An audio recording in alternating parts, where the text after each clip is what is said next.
So we left off with diabetes mellitus, and to review, what we have see is like typical differences with that. They both involve insulin. With the age of onset, this is when you start seeing the signs and symptoms of type 1 and type 2 diabetes. So it's generally younger in type 1 diabetes. That's why it used to be called juvenile diabetes, but that's fallen out of favor. And type 2, the older you get, the more risk you have of developing type 2 diabetes. And then insulin, they're involved in both, but in type 1 you have very little to none being produced. Again, if something causes the pancreatic beta cells to secrete less, or something kills off the pancreatic beta cells, your insulin levels go down. So then, or sometimes they're not there if you don't have any beta cells left.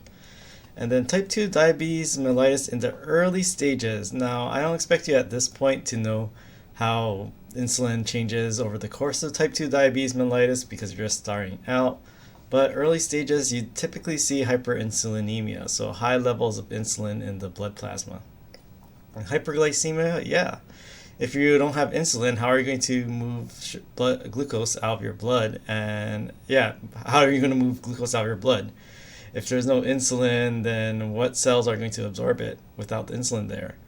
And type 2 diabetes mellitus, remember you have that insulin, you have insulin there, but now the cells are becoming resistant to this signaling. So they're not being as efficient in moving glucose from the blood into the cells and out of the blood. And the thing about type 1 diabetes mellitus, like people who have that, they are also prone to hypoglycemia because again, they're not producing enough insulin. But say they give themselves an insulin dose and it's too much. Well, if it's too much, then their cells can like absorb too much glucose, thus causing their blood sugar levels to plummet. So this is why this is pretty common in type 1 diabetes mellitus. Potential causes, genetics has potential causes in both type 1 and type 2. So if you have a family history of either type 1 or type 2, you're more prone to developing. Now, it doesn't mean you will get it, but it just means you have an increased risk compared to somebody who comes from a family that doesn't have a history of diabetes mellitus. And immune disorders.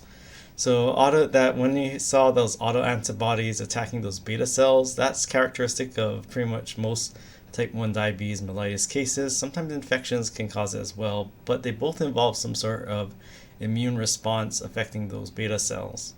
And type 2 diabetes mellitus, so this is the one that is more about lifestyle and obesity, and that those are like things we can control to a certain extent. So that's why type 2 diabetes mellitus, this is the one you can manage without needing things like insulin. Or actually I should say it's like it can be more easily managed versus a total lack or to no insulin. Alright, so how do you test if you have like diabetes mellitus? Well, you have to know that normal plasma glucose fasting range. Again, fasting meaning you're not eating for several hours, depends on the textbook, but just know it's like you're not eating something for several hours. And the different textbooks and different sources disagree on the amount of hours. But this is the range we're going to go with, so 70 to 110. This is the same in OpenStax and the Martini versions of the book, and most institutions kind of use that range. Now, normal is 110, but the funny thing about the National Institutes of Health, they're actually even more cautious. They bump it down to 100. Like if you go to the NIH and when they test for fasting blood glucose, they say like below 100 is normal. So they're pretty strict on that one. But for this class, 110. And then 110, between 110 and 125, if you have a fasting blood glucose between that's like pre-diabetes. And I think what the NIH also uses 125. So this is a number I'm getting from most sources. And this is what we'll use in this class. And diabetes, so again, you're not eating for a while, but your blood sugar is still pretty high or relatively high. This is diabetes. Now, another thing they can do is not only just the fasting blood glucose, but they can also do something called the oral glucose tolerance test. And a previous student asked me, well, when I told the class about my one spell of hypoglycemia, they said, how do you know you're not diabetic? And I actually had to take one of these tests, and this is another test they do to make sure or check if you have diabetes. So what they do is you fast, so no food, depending on the institution. You don't eat. Typically what they say is like, eat an early dinner, don't eat anything until you get the blood test or you get tested. And then you drink this syrup, and it's like super super sweet. It was like almost drinking pure 7 Up syrup, like undiluted. It was pretty gross. I like sweets, but that was like so sweet it was kind of disgusting. So you drink this solution that has a lot of glucose. Like it's almost like saturated with glucose. And then what happens to that glucose? It ends up in your bloodstream. What does your body try to do? It tries to crank out insulin to move that sugar out of your bloodstream and yeah, move it out of your bloodstream. So the thing is that you test your blood 2 hours later, and the thing is that, well, what does your body secrete in response to high blood sugar? Insulin, right?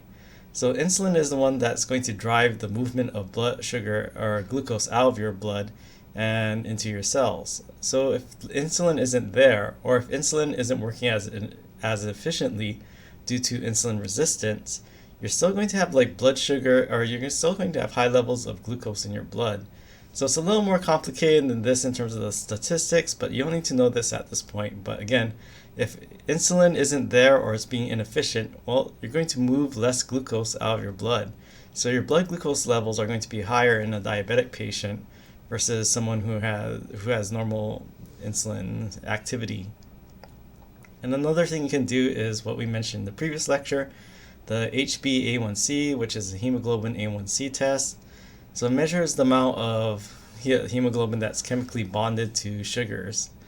And then the normal levels, and the thing is like, this is something like your blood sugar changes from hour to hour, but this is relatively stable because your red blood cells, they live for months. So the longer they live, the more sugars they're going to pick up. If you have a high blood sugar, they're going to pick up more sugars bound to this hemoglobin inside your red blood cells. So they represent this as a percentage. So normal is below 5.7. So there's no no lower limit. They just say below 5.7. Then the magic numbers are 5.7 and 6.5 right now. So if you're kind of in between that range, it's pre-diabetes. But when you're over 6.5, then you have diabetes. Like I've heard of like some people going to the double-digit percentages. I'm like, holy crap. But yeah, it's like if with uncontrolled diabetes, sometimes that happens. Some people have like way above the diabetic level.